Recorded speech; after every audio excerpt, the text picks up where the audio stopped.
What's up, movie addicts? Welcome back to the lair of cinematic chaos. Today, we're diving into a flick that smells like burning rubber, expensive cologne, and pure testosterone. It's called The Wrecking Crew. If you're looking for a deep, philosophical masterpiece that makes you question the meaning of life, you've definitely clicked on the wrong video, bro. But if you want to see two absolute units turn an entire city into a literal construction site without a permit, then Tikang Chayon, let's get to business. We're talking about a movie where the plot is thinner than your ex's excuses. But the explosions are KHTLT straight fire. Buckle up because this recap is about to be out. Taran H, top tier. The movie kicks off not with a hello, but with a boom. We are thrust immediately into a high-stakes chase where a sports car is, flying literally through a skyscraper window. Inside, we meet our two main disasters. First, there's Captain Bicep, a man whose arms are so big he probably needs a license just to cross them. He's the silent but deadly type, mostly because he's too busy flexing to form full sentences. Then we have Yapper 3000, his partner, who hasn't stopped talking since the opening credits.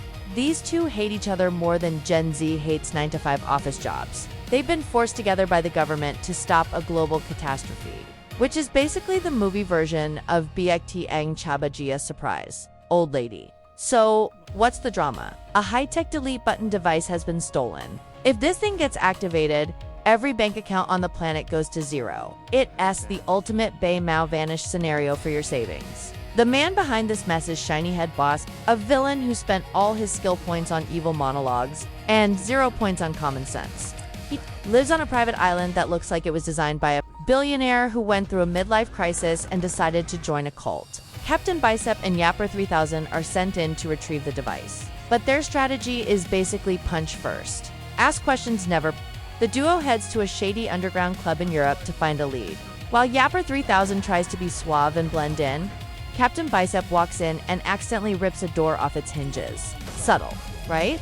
They run into the lethal baddie, a female assassin who looks like a supermodel but fights like a John Wick fever dream. She's top 1 server in the combat department and proceeds to mop the floor with our two heroes. Honestly, watching her kick Captain Bicep's ego into the stratosphere was the highlight of the first act. But after a very GD over-the-top chase scene involving a motorcycle and a helicopter, they realize she's actually been hired by a shiny head boss, but hasn't been paid her bonus.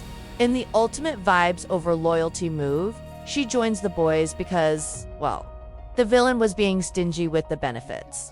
Now, the Wrecking Crew is complete. They track the device to a secret bunker hidden inside a literal volcano. Because of course it's a volcano. At this point, the logic of the movie has officially left the building. They sneak in, and by sneak in, I mean they drive a tank through the front gate. Captain Bicep is out here throwing grown men around like they're made of feathers, while Yapper 3000 is providing a play-by-play commentary that no one asked for. Did you see that kick? That was at least a 7/10 for form. Shut up, Yapper, people are shooting at you.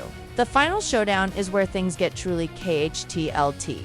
Shiny Head Boss is about to press the button, but Yapper 3000 starts a monologue that is so annoying and nonsensical that the villain actually stops to argue with him. It's a genius move, weaponized yapping.